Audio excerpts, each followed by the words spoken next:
Hi again. Thank you so much for taking the time to watch this video. So today we're going to be actually learning about retirement planning. And as normal, I will be switching off my camera so that we can be able to start with the lesson. Right. Enjoy.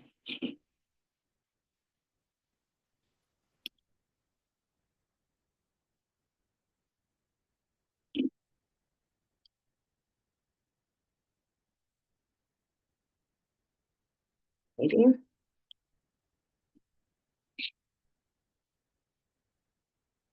Okay.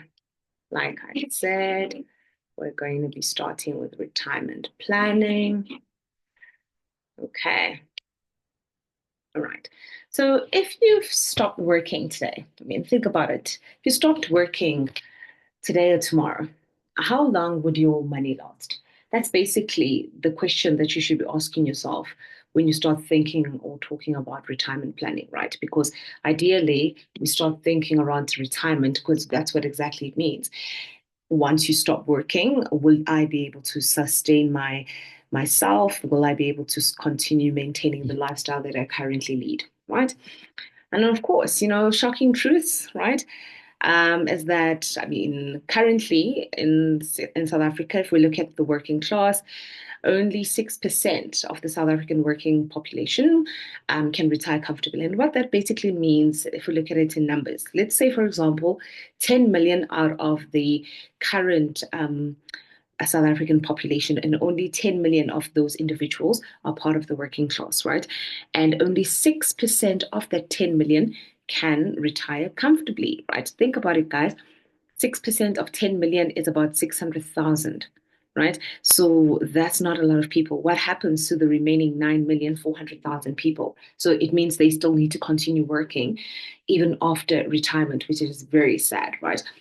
And so if we think about it, right, the problem is that a lot of people start saving for retirement very late. When people start working in the early 20s, they start thinking, no, I still got time. And then only when they hit 40, it's like a reality check that, oh, I've only got what, 25 years left to continue working. So let me start saving for retirement. So that's one of the main problems, right? So starting early is always one of the things that you could do for yourself. That is the best thing. Okay. And look at currently people normally, what then you'd question what is currently happening to the remaining people that cannot afford to retire comfortably. It means that they are heavily reliant on family and government grants. Guys, let's be honest. I mean, people are unreliable, and we also need to get out of the mentality of being financial burdens on others, right? And unfortunately, these are the kind of reasons that people tend to say, this is why I have kids, Nonjabulo, because I mean, they need to take care of me. But guys, let's be honest, we also want to contribute positively in society. And part of that is being responsible, right? So we also don't want to be a financial burden to the next person. I'll give you an example. My mom retired on her end in 2015, yes. And I mean, she was in the Department of Education, working there for 41 years or so. And she was a teacher for 20 years, and then the other 21 years she was a principal. So she was able to actually retire in 2015, and she's currently managing her finances very well. I mean, I don't actually have to give my mom money every single month, and I'm quite fortunate because that's not the reality of some people, right, in terms of black tax, because I mean, it also hinders the next person's progress as an individual. And my mom used to say that quite a lot, that the last thing she would want is to raise kids and then now become a financial burden on them and hindering those very children from being more successful than she was, because ideally, isn't that what every parent wants for their kids?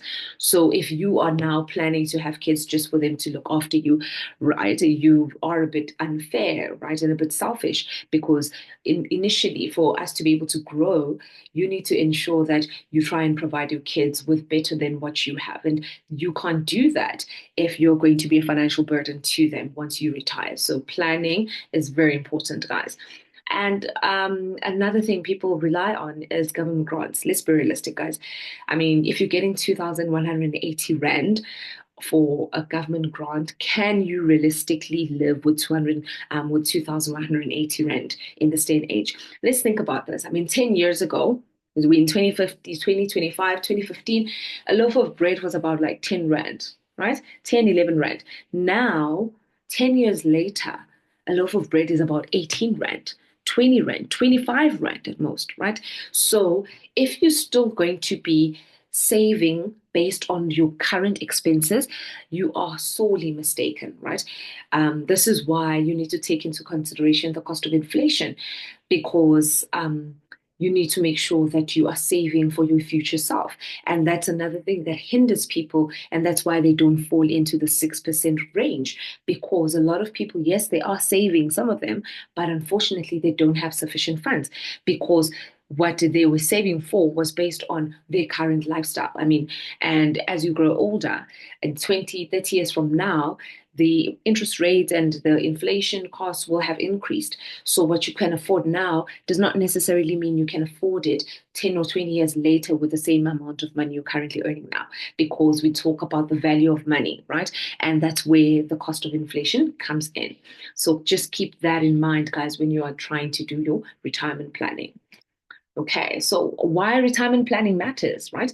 I mean, think about it. If you could possibly live up to 30 years, or more after the retirement age of 65. So if you're at 65 and you live up to an additional 30 years, then it means you're going to be, what, 95? So the question is, can you be able to maintain your current lifestyle, right, for the next 30 years?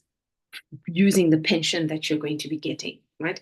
And most cases, like I said, no. So this is why it's important to plan adequately, because you don't want to fall into the category of people who cannot afford to retire when they have to retire. Okay. And so here's another thing. You want to be able to maintain your lifestyle, right? Think about it, guys. You've been working for the past 40 years. You've had a vehicle, right? You've enjoyed, the luxury and the convenience of just getting into your car and driving to wherever you want to, whenever you want to. Now you retire and you can't afford maintaining that vehicle.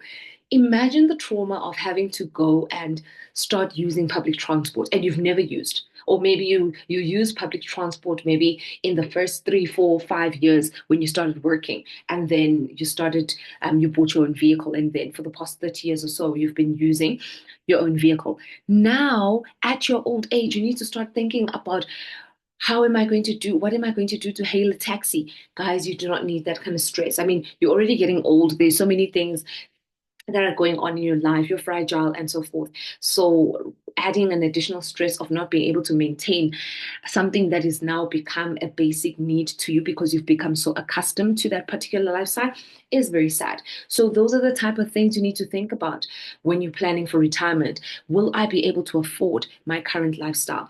What can I do to make sure that I can afford my current lifestyle, right? Medical costs increase with age, guys. As you grow older, right, you become more sickly, and then of course you're going to need more medical attention. So imagine having not being able to afford medical insurance, right? You've been working and you've been so accustomed to having private healthcare. Now you're retired, in your retirement age, you now need to start utilizing public medical facilities. Guys, that's going to be scary and traumatic. I mean, you've never had to wake up on a particular day. Like, I'll use my mom, for example. She's got high blood pressure or hypertension, and she's been using this medication for, I think, more than 10 years now, or it's going to 20 years. So, as I mentioned, she was working in the Department of Education, and she was accustomed to having a medical aid. So now I can't imagine her having to wake up and go to a clinic and wait in a queue to just get hypertension medication. So the convenience of being able to afford a medical aid, all she needs to just do is visit her doctor once a month so that she can just get her blood pressure checked and the medication that she needs to get, right? And of course, I mean, like I'm saying, that as you grow older, you get very sickly. I mean, I remember the time she was not feeling well in 2021. She was in hospital, and I couldn't imagine having now the stress of my mom having to go to a public hospital because she didn't have a medical aid. You see, those are the kind of luxuries that you are used to. So, fortunate to her, she was able to afford medical aid in her retirement, and she does not need to go through that stress. So, those are the kind of things, guys, you need to think about if you don't plan adequately, because those are the kind of lifestyle changes that you need to make that sometimes people don't consider. They always consider, oh, maybe I'll need to downgrade my car, downgrade my house. But something as simple as medical insurance, because you're so accustomed to it, because as you're currently working, those are the kind of costs that you don't factor in when you retire, that you still need to be able to pay for it. And it's quite expensive, right? I mean, as an individual, you'd probably be paying about 3,000, 3.5, right, for medical aid. And it's not it's not something that you can just take for granted and say, oh no, I don't need it. I'm sure I'll survive. No, guys, there's COVID, we've had COVID, we've got these different flus coming in and out. There's so many things that, a person could is so vulnerable to. So you really cannot afford not having medical insurance, at retirement age. So those are the kind of things that you need to consider, especially when you start saving towards your retirement, right? Because think about it, you can no longer work, okay? And as a result, it means that you don't have any other source of income. The income that you have as your only source is the money that you managed to save during your working period, and now you need to rely on that very money as part of your retirement, right? So these are the kind of things that you need to think about when you're making these decisions, because it does have an impact on your livelihood and the quality of life that you're going to have, right? It's nice to be able to continue with the same lifestyle, which my mom is fortunate to live, right? Because she planned adequately. So a lot of people cannot do that. They need to then downgrade their car, downgrade or the vehicle or the house they live in, no longer have insurance, be a financial burden on their sibling, on their family, siblings, or family members or kids, right? And we do not want that, right? So some of the easy things that you could do, right, to start planning towards your retirement wisely. So firstly, set a realistic, right, retirement goal. Okay, so based on how much you earn, this is something you can be able to actually measure, right? How much can I afford? If you have a retirement fund you are currently contributing to based on your employer, you can do an assessment that can tell you if you are saving enough or not. And if you are not, then you would have to make additional contributions to that very a fund, right? So when do I want to retire is the number one question that you need to ask yourself. If you are 35, 45, 55, 25, right? You still need to think about, if I plan to retire at 40, how much do I need to save? If I want to retire at 65, how much do I want to save, right? Because that is going to give you a good indication of the number of years that you have left before that particular retirement period comes, right? And it helps you plan adequately. So the other question, like I said, what kind of lifestyle do I want to live, right? I don't want to have to have to downgrade or change my lifestyle dramatically because now I can't afford the basic things that I used to afford when was still working. So those are the kind of things you need to consider, guys. So you need to then measure, if I want to be able to live the current lifestyle that I'm living, what kind of changes do I need to make in terms of my spending habits so that I can afford to save a bit more, right? And there's another one. Will I have any debt when I retire? This is a very tricky one, guys, especially because of what I've actually noted and some of the clients I've dealt with. Unfortunately, the kind of mistakes people tend to make when it comes to retirement is that they get a lump sum, of course, and then they get monthly payments after the lump sum that they've received, right? And what tends to happen is that when people get the lump sum, they think, oh my goodness, I am bowling. I'm going to be able to buy buy what I want and so forth.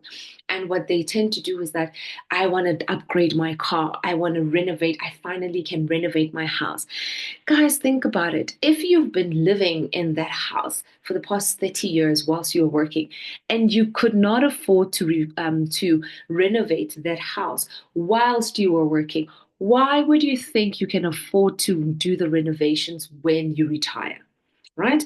That does not make any financial sense because remember, you're no longer working. So there's no way for you to recoup or try and recover the funds that you've spent on that lavish renovation or that lavish vehicle, right? So that's why when you get the lump sum, it's not meant for you to be do large purchases and start opening debt. It's meant for you to start saving, right? Put that money aside, use what you need at that point in time. Only focus on emergencies because you still need to think of using that money to sustain you for the next 30, 40 years to come, right? Okay, so stop this mentality of saying that when I retire, I need to buy a new car. When I retire, I want to renovate my house. Guys, no, that is not the time to do it. The best time to start doing renovations and buying new cars and acquiring assets or making life changes that are going to impact your finances is whilst you're working because you have time to recoup those funds. You have time to work and make any form of additional adjustments to your retirement if need be. Okay, so it's not the best time to do it when you retire. Stay away from debt when you retire. Okay, so step number 2, of course, know how much you will need, right? Like I said, normally the rule of thumb is that you would need about 70 to 80% of your current income every year during retirement. So like I said, guys, the cost of living increases, and that's normally what trips people up. People don't factor in the fact that the cost of living increased. So when they're doing their calculations, they think that what they're currently contributing is enough and it's sufficient, but not necessarily so because the cost of living 10 years from now is not going to be the same, right? Like I gave you the example of the cost of bread. 2015, you could get a loaf of bread for 10 Rand. And I'm not talking about no-name brands. I'm talking about branded bread, like, for example, your Albany, your Sasco, right? Your Blue, I think it's called Blue Label or so forth. So those are just examples of the kind of bread you would be able to buy with your 10 Rand. But now, I think the only kind of bread you can get with 10 Rand is a no-name brand, right? Because that's just how the cost of living has increased, right? So those are the kind of things you need to think about. I mean, you like I said, you don't want to make dramatic changes on your lifestyle just because you can't afford or because you can't afford because you didn't plan adequately for your retirement. Okay, so here's another tip. Use free online calculators to estimate your savings. So, I mean, some of these financial institutions have awesome calculators that can help you estimate how much do you need to save based on your current age and how long you have towards retirement, right? Like I said, if you're 40 and you plan to retire at 65, then you've got roughly about 25 years before retirement. So you'd factor that in on the calculator and it will probably ask you how much you're currently contributing and it will just spit out a number to tell you this is how much roughly you'd have to have, you know, in terms of the cost of living, right? And I love how and I think it's Sanlam and All Mutual that currently have these type of calculators. And there's this study that I think I'm not sure which financial institution actually did it, but it was quite cool. They had it displayed in some of these huge malls. I saw it at Mall of Africa the other time, where they had like a make believe. Little shopping center, like a store, a grocery store, and they would calculate for you how much money, right, you would have in terms of retirement for the next in 10 years time, right? And they would give you a scenario to say, let's say you are retiring in 10 years time and this is the amount of money that you've managed to save and this is how much money you are earning on a monthly basis. So let's just give an example. Let's say 10 years from now Nonjabulo retires and she manages to get 10,000 Rand every month from her retirement fund, right? So what they've done is that they've made this little shopping store, and you write down a list of all the items that you currently utilize on a monthly basis. Then they ask you to go into the store. But the trick is the prices on those items are based on the prices that will be in 10 years' time because they factored in inflation, right? So remember, I mentioned the value of money. So I am still getting 10,000 Rand as my pension, right? My monthly pension. But the prices are not based on what I am currently paying now. They are based on what they will be when I retire. And the shocking thing is that people then started realizing that the cost of food, right, what they used to be able to purchase with maybe 2,000 Rand did not afford them the same amount of groceries 10 years from now. So it's just to illustrate and highlight the importance of factoring in inflation and the cost of living when you are doing your retirement planning, which is something, like I said, a lot of people tend to not do, right? So I loved that simulation that they did. If you want to check it out, I think you can just search. It's either Sanlam or Old Mutual. I'm not sure which of the two, but it's quite cool because it just gives you a great example of how you need to be able to think when you are doing your retirement planning, all right? And then step three, like I said, start early and save consistently, guys. Consistency is key. It actually adds no value to you if you're going to start saving this month, next month, you don't feel like it, or something comes up and you don't save. And we've talked about saving and we've learned about saving in our previous classes. And if you've missed any of those lessons, you can go on our YouTube channel and just watch those lessons. But basically, just to give you a brief in terms of what we covered in terms of saving and how you can be a bit more consistent when you are saving, is that you always need to have some form of a stop order initiated from your transactional account into the savings account. That way you don't need to do the transfers manually. It automatically does them every single month like clockwork, right? Also, you need to determine how much you can afford to save, right? And that will then help you to be able to make sure that you are saving consistently. So with the consistency of saving is that you need to determine how much you need to save and start saving, right? Like I said, guys, if you're going to use the calculator, this is the best time to use it because if you're retiring in 20 years, it will be able to tell you, are you saving enough or have you saved enough, right? If you're going to increase your contributions, how much can you increase it by, okay? And then, of course, remember the earlier you start, the more you earn from compound interest, right? And basically, compound interest just means interest upon interest. So think about it. If you start saving today, you then benefit from the interest that you're going to be earning either on a daily basis, right, on that particular account that you'd have your funds saved up into, okay? And then we need to do what is use the right tools, right? So remember, financial institutions offer various products that one can utilize for the your retirement planning. Firstly and foremost is the popular one, a pension fund, which is typically provided by your employer. Contributions are normally split between the employer and employee. So for example, your employer would contribute 20 Rand towards your pension fund, and you would also equally contribute an amount onto that pension fund, right? Depending on the split for that contribution. But that is just basically how a pension fund would work. And then a provident fund, right? If you think of a provident fund, we say that it works similarly to to a pension fund in terms of contributions, right? So you could either have a pension or a provident fund. It works more or less the same. And a retirement annuity, this is more a self-initiated plan. So ideally, self-employed individuals like myself, this is what we normally do. But that does not mean that individuals who are employed can't actually get a retirement annuity just to as an additional for their retirement planning, right? And then retirement, we spoke about retirement annuities.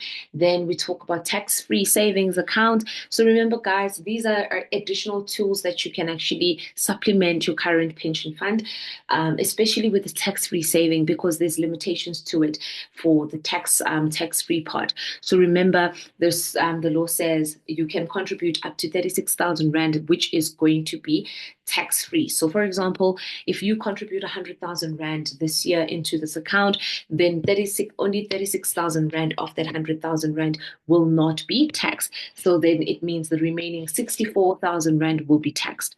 And you can only benefit, I think, up to 500,000 Rand of the lifetime of that account, meaning tax-free is limited to 500,000 Rand, nothing more, right? So these are some of the tools that you need to utilize when you are planning towards your retirement, okay? And then, of course, step 5, review your plan regularly.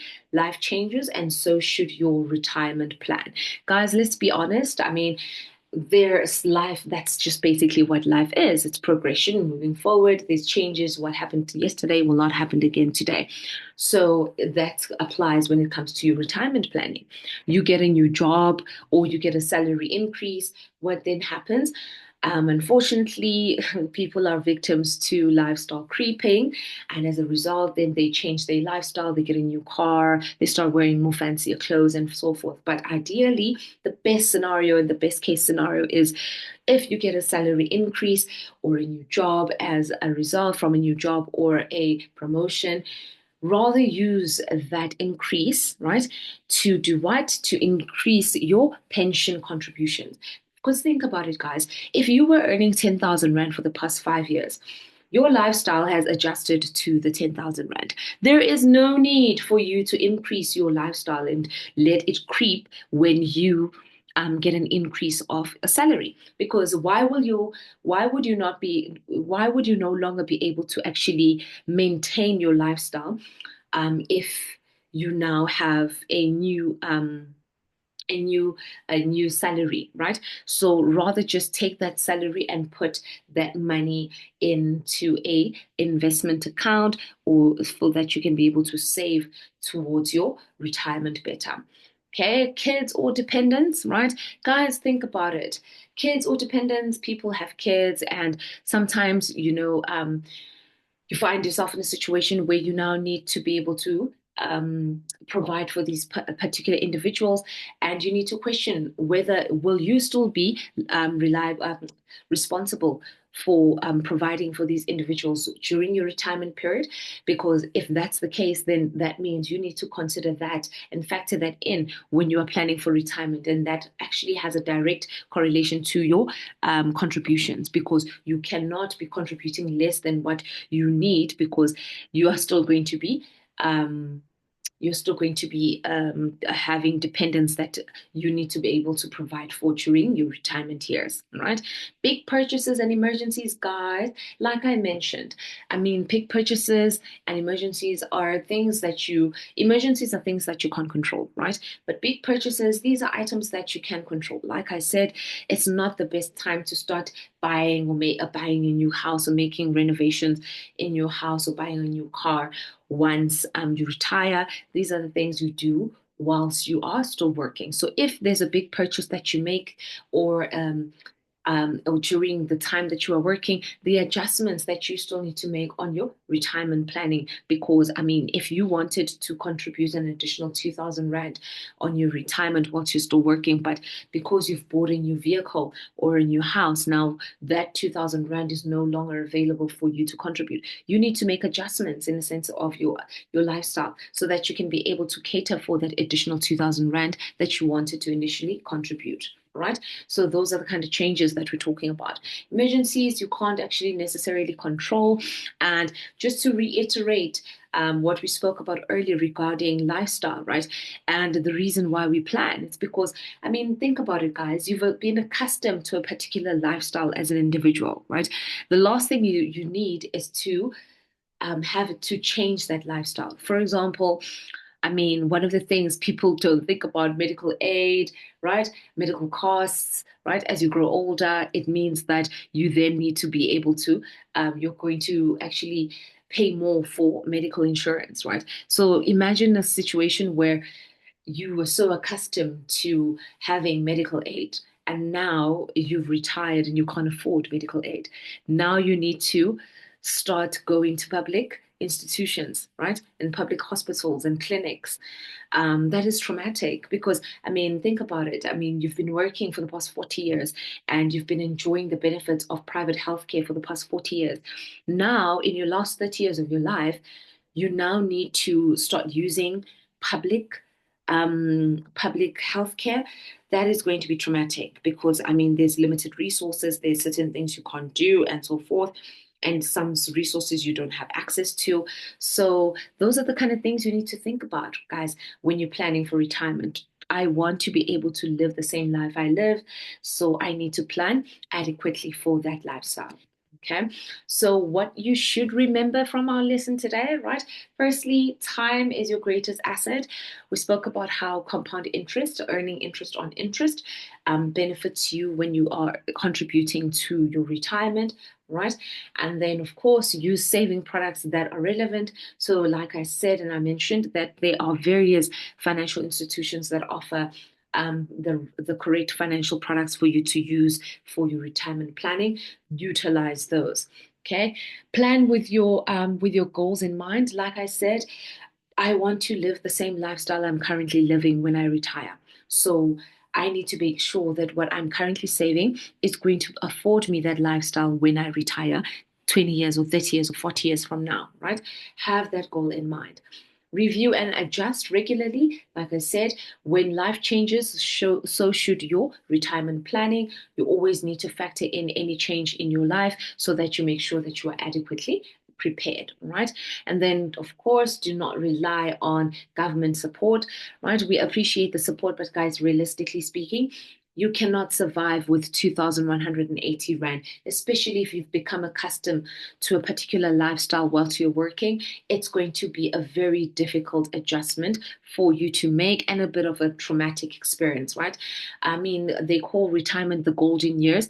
You do not want to spend your golden years trying to dig for coal, in a sense that you are trying to make ends meet because you did not save adequately towards your retirement, right? And then lastly but not least, don't be a financial burden on others. Guys, we need to do better, right?